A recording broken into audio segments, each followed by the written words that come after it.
श्री स्वामी समर्थ. जय जय स्वामी समर्थ. तुम्हा सर्वांचं पुन्हा एकदा अगदी मनापासून आपल्या या नवीन व्हिडिओमध्ये मी स्वागत करते. आपण प्रत्येकजण संध्याकाळ होताच आपल्या घरामध्ये रोज दिवाबत्तीही करत असतो. यापैकी एक दिवा हा आपण आपल्या देवघरामध्ये लावत असतो आणि एक दिवा हा आपल्या तुळशीपाशी लावत असतो. संध्याकाळच्या वेळेस आपल्या घरामध्ये दिवाबत्ती केल्याने आणि त्याचप्रमाणे तुळशी मातेसमोर सुद्धा दिवा हा लावल्याने आपल्या घरात लक्ष्मी मातेचा प्रवेश होत असतो आणि आपल्या घरातली सगळी निगेटिव्ह एनर्जी ही बाहेर जात असते. रोज नित्यनियमानं तुळशीपाशी आणि आपल्या देवघरासमोर दिवा लावल्याने आपल्या घरातलं वातावरण हे मंगलमयी आणि प्रसन्नतापूर्वक होत असतं. हिंदू धर्मशास्त्रानुसार असं म्हटलं जातं की ज्या घरामध्ये माता तुळशीसमोर जेव्हा दिवा लावला जातो तेव्हा त्या घरामध्ये दरिद्रता, कंगाली, गरिबी ही नावाला सुद्धा उरत नाही. म्हणजेच काय तर अशा घरामध्ये माता लक्ष्मीचा चिरस्थायी वास हा निर्माण होतो. अशा घराला सोडून माता लक्ष्मी ही कधीही बाहेर निघून जात नाही. अशा घरात माता लक्ष्मीचा अखंड वास राहतो. अशा घरातील सर्व सदस्यांवर माता लक्ष्मीची अखंड कृपा राहते. तुळशी मातेलाच आपण साक्षात देवी लक्ष्मीचं स्वरूप हे मानत असतो आणि म्हणूनच आपण रोज नित्यनियमानं सकाळी तुळशी मातेला पाणी अर्पण करतो आणि तुळशीची पूजासुद्धा करत असतो आणि त्याचप्रमाणे सकाळ संध्याकाळ तुळशी मातेसमोर दिवासुद्धा आपण लावत असतो. ज्या घरात तुळशी मातेची नित्यनियमानं पूजा होते त्या घरामध्ये माता लक्ष्मी अखंड वास करून त्या घरामध्ये गरिबी, दारिद्र्य नावालासुद्धा उरत नाही. अशा घरात कधीच कशाचीच कमतरताही भासत नाही. तुळशी मातेची नित्यनियमानं पूजा केल्याने आणि तुळशी मातेसमोर नित्यनियमानं दिवा हा लावल्याने आपल्यावर जी काही अचानक येणारी संकटं असतात तर ती टळून जातात. आपल्या हिंदू धर्मामध्ये तुळशीला अनन्यसाधारण असं महत्त्व आहे. ज्या घरामध्ये तुळशीचं रोप नसेल तर असं घर स्मशानवत मानलं जातं. त्यामुळे आपल्या प्रत्येकाच्या घरामध्ये एक छोटं का होईना तुळशी मातेचं रोप हे असलंच पाहिजे. आपण सर्वांनी तुळशी मातेचं रोप हे दिवाळीच्या आधी आपल्या घरामध्ये लावलंच असेल आणि जर तुम्ही अजूनही तुमच्या घरामध्ये तुळशी मातेचं रोप हे लावलेलं नसेल तर सध्या आता कार्तिक महिना हा सुरू आहे आणि या कार्तिक महिन्यामध्ये तुमच्या घरात जर तुळशीचं रोप नसेल तर तुम्ही तुळशीचं रोप आणून ते नक्की लावू शकतात.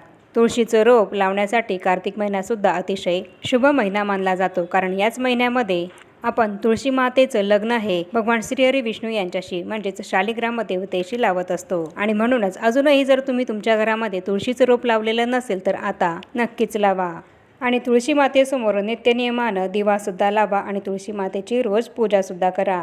ज्याप्रमाणे देवघरामध्ये दिवा लावताना काही महत्त्वाचे नियम हे पाळायचे असतात तर त्याचप्रमाणे तुळशी मातेसमोर दिवा लावताना सुद्धा काही महत्त्वाचे नियम हे आपल्याला पाळायचे असतात. आपल्यापैकी बरेच जण तुळशी मातेसमोर नित्यनियमानं दिवा हा लावत असतील, पण तरीसुद्धा त्यांच्या घरामध्ये काही संकटं असतील, काही अडचणी असतील, दारिद्र्य असेल, त्यांच्या घरात गरिबी ही कायम टिकून राहत असेल, त्यांच्या घरात पैसा हा येत नसेल किंवा आलेला पैसा हा अनाठाई खर्च होत असेल, पैशाला पैसा हा काही घरात लागत नसेल, तर मग अशा वेळेस अशा व्यक्तींच्या मनामध्ये प्रश्न हा निर्माण होतो की आपण रोज नित्यनियमानं देवासमोर आणि तुळशीसमोर दिवा हा लावतो, पण तरीसुद्धा आपल्या आयुष्यातल्या अडचणी, आर्थिक समस्या या काही दूर होत नाहीत. आपल्याला आपल्या जीवनामध्ये नेहमी आर्थिक समस्यांना सामोरं हे जावं लागत आहे आणि हा असाच प्रश्न जर तुम्हाला सुद्धा पडत असेल तर तुम्ही तुळशी मातेसमोर दिवा लावताना तुमच्याकडनं काही चुका तर होत नाही आहेत ना, याकडे लक्ष हे दिलं पाहिजे. कारण तुळशी मातेसमोर दिवा लावताना सुद्धा काही महत्त्वपूर्ण नियम हे शास्त्रामध्ये सांगितले गेलेले आहेत आणि जर या नियमांचं पालन आपल्याकडनं झालं नाही, काही चुका जर आपल्याकडनं तुळशी मातेसमोर दिवा लावताना झाल्या तर त्याचा विपरीत परिणाम हा आपल्या आयुष्यावर होत असतो. त्यामुळे तुळशी मातेसमोर दिवा लावताना आपल्याला काही महत्त्वपूर्ण चुका या टाळायच्या आहेत.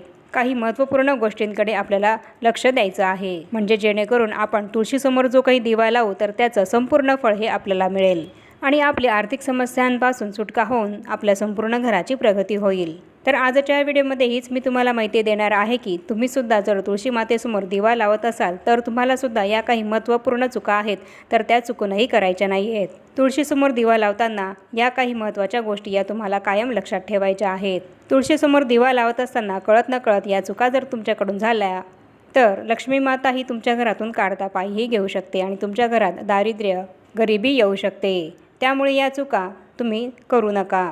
चला तर मग आता आपल्याला कोणत्या चुका या तुळशी मातेसमोर दिवा लावताना टाळायच्या आहेत याबद्दलच आपण आता जाणून घेऊया. आपल्या हिंदू धर्मशास्त्रामध्ये दिवा लावण्याचे आणि त्यातल्या त्यात तुळशीसमोर दिवा लावण्याचे काही महत्त्वाचे नियम हे सांगितलेले आहेत.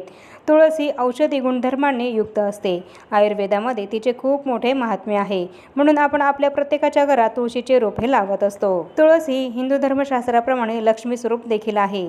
म्हणजेच ज्या घरात तुळस असते त्या घरात लक्ष्मी देखील वास करते आणि ज्या ठिकाणी लक्ष्मी असते त्या ठिकाणी धन, वैभव, पैसा सर्व काही असते. जेव्हा आपण तुळशी मातेसमोर दिवा लावतो तर त्यामध्ये आपल्याला सर्वात महत्त्वाचा नियम पाळायचा आहे, तर तो म्हणजे जो दिवा आपण तुळशी मातेसमोर लावू तर त्या दिव्याला आपल्याला विशेष आसन हे देणं महत्त्वाचं आहे. कुठलंही आसन न देता दिवा आपल्याला तसाच तुळशी मातेसमोर खाली जमिनीवर लावायचा नाहीये. दिव्याला आसन देण्यासाठी सर्वात महत्त्वाची आणि चांगली वस्तू आहे ती म्हणजेच अक्षता. कुठेही तुटलेले फुटलेले तांदूळ न घेता अखंड तांदूळ हे घेऊन त्या तांदळांवर हा दिवा आपल्याला ठेवायचा आहे आणि तो प्रज्वलित करायचा आहे. जर आपण आसन म्हणून त्या दिव्याखाली तांदूळ ठेवले तर आपल्या घरामध्ये लक्ष्मीचा स्थायी वास निर्माण होतो. कारण तांदूळ हे शुद्धतेचे आणि संपूर्णतेचे प्रतीक आहेत.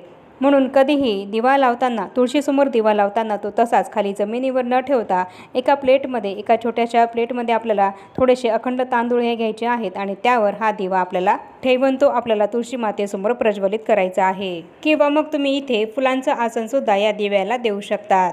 एका प्लेटमध्ये फुलंही टाकून त्यावर तुम्ही हा दिवा ठेवून प्रज्वलित करू शकतात. पण हा दिवा तसाच जमिनीवर खाली ठेवून तुम्ही चुकूनही तुळशी मातेसमोर प्रज्वलित करू नका. त्याचप्रमाणे पुढची महत्त्वाची चूक आहे की हा दिवा प्रज्वलित केल्यानंतर त्या दिव्याची वात ही दक्षिण दिशेकडे येईल अशी आपल्याला चुकूनही ठेवायची नाहीये. कारण दक्षिण दिशा ही यमदेवतेची दिशा मानली जाते. हा दिवा प्रज्वलित केल्यानंतर त्याची वात ही आपण पूर्व किंवा उत्तर दिशेला किंवा पूर्व आणि उत्तर या दिशांमधील जी ईशान्य दिशा आहे तर त्या ईशान्य दिशेला येईल याची आपल्याला काळजी घ्यायची आहे. तुळशी मातेसमोर दिवा प्रज्वलित करताना त्याची दिशाही, त्याची वातही याच दिशांना येईल याची तुम्ही नक्की काळजी घ्या. त्याचप्रमाणे तुळशीसमोर दिवा लावताना तो आपल्याला शुद्ध गाईच्या तुपाचाच दिवा हा लावायचा आहे. इतर कुठल्याही तुपाचा दिवा हा आपल्याला तुळशी मातेसमोर लावायचा नाहीये. गाईच्या तुपाचाच दिवा हा लावायचा आहे. आणि गाईचं तूप जर तुमच्याकडे नसेल तर इतर कुठल्याही तुपाचा दिवा लावण्यापेक्षा तुम्ही तो तेलाचा लावला तर अतिशय उत्तम राहील. गाईचं तूप नसताना इतर कुठल्याही तुपाचा दिवा लावण्यापेक्षा तेलाचा वापर करणं अधिक चांगलं ठरेल. आणि तसंच पुढची महत्त्वाची गोष्ट आहे ती म्हणजेच जेव्हा आपण तुळशी मातेसमोर हा दिवा प्रज्वलित करू तर तेव्हा संध्याकाळच्या वेळेस दिवा लावताना तुळशी मातेला कुठलाही धक्का हा आपला लागणार नाही याची आपल्याला विशेष काळजी घ्यायची आहे. कारण संध्याकाळी तुळशी मातेला चुकूनही हात लावायचा नसतो किंवा तुळशी मातेची पानंसुद्धा तोडायची नसतात. म्हणूनच दिवा लावताना तुळशीच्या रोपाला कुठलीही इजा आपल्याकडनं होणार नाही, कुठलाही धक्का तुळशीच्या रोपाला आपल्याकडनं लागणार नाही याची आपल्याला विशेष काळजी घ्यायची आहे. आणि त्याचप्रमाणे दिव्याची आससुद्धा तुळशीच्या रोपाला लागणार नाही याची आपल्याला काळजी घ्यायची आहे. दिव्याची आस जर तुळशीच्या पानांना लागत असेल तर ती पानं जळू शकतात आणि काळी पडू शकतात. आणि यामुळे एक प्रकारे लक्ष्मी मातेचा, तुळशी मातेचा अपमानच होत असतो. त्यामुळे ही चूकसुद्धा आपल्याला चुकूनही करायची नाहीये. दिवा लावताना त्याची आस ही तुळशीच्या रोपाला लागणार नाही याची आपल्याला काळजी घ्यायची आहे. त्याचप्रमाणे सर्वात महत्त्वाची गोष्ट आहे ती म्हणजेच रविवारी आणि एकादशीला चुकूनही आपल्याला तुळशीच्या रोपाला पाणी हे अर्पण करायचं नाहीये. आणि या दोन्हीही दिवशी तुळशीची पानंही आपल्याला चुकूनही तोडायची नाहीयेत.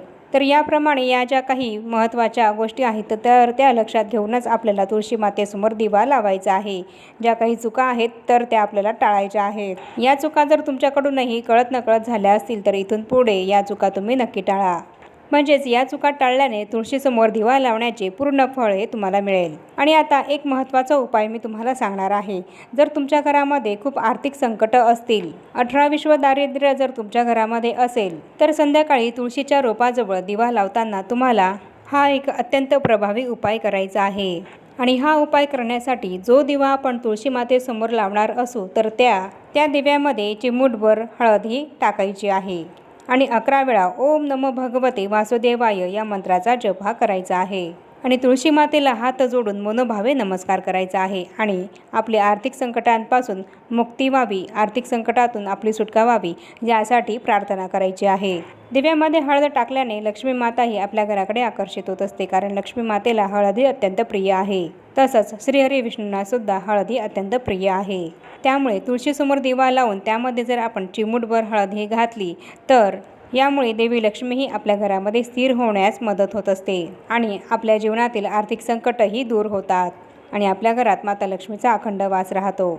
तसंच आपल्या सर्व मनोकामनासुद्धा पूर्ण होतात आणि म्हणूनच तुळशीसमोर दिवा लावताना हे काही महत्त्वाचे नियम लक्षात घेऊन आणि आर्थिक संकटांपासून मुक्ती मिळण्यासाठी हा महत्त्वाचा उपाय करून आपल्याला तुळशी मातेसमोर दिवा लावायचा आहे. या ज्या काही चुका मी तुम्हाला टाळायला सांगितल्या आहेत तर त्या चुका टाळूनच आपल्याला तुळशी मातेसमोर दिवा हा लावायचा आहे. नियमितपणे आपण जर तुळशीची पूजा केली आणि तुळशीसमोर दिवा लावला तर आपल्या जीवनामध्ये सतत येणाऱ्या त्रासांपासून संकटांपासून आपल्याला आराम मिळतो. म्हणून रोज आपल्याकडनं तुळशी पूजा ही झालीच पाहिजे आणि तुळशीसमोर दिवासुद्धा आपण रोज प्रज्वलित केलाच पाहिजे आणि तोही या नियमांचं पालन करूनच आपण प्रज्वलित करावा. तर याप्रमाणे या व्हिडिओमध्ये मी तुम्हाला तुळशीसमोर दिवा लावताना कोणत्या चुका या आपल्याला टाळायच्या आहे याबद्दल संपूर्ण माहितीही दिली आहे. आणि आता या छोट्याशा माहितीसह आपण आपला आजचा हा व्हिडिओ इथेच थांबवूया. चॅनलवर जर पहिल्यांदाच आला असाल तर चॅनलला जरूर सबस्क्राईब करा आणि या व्हिडिओला जास्तीत जास्त लाईक आणि शेअरसुद्धा जरूर करा. आणि भेटूया पुन्हा अशाच नवीन एका माहितीपूर्ण आणि महत्त्वपूर्ण व्हिडिओसोबत. तोपर्यंत सर्वांना श्री स्वामी समर्थ.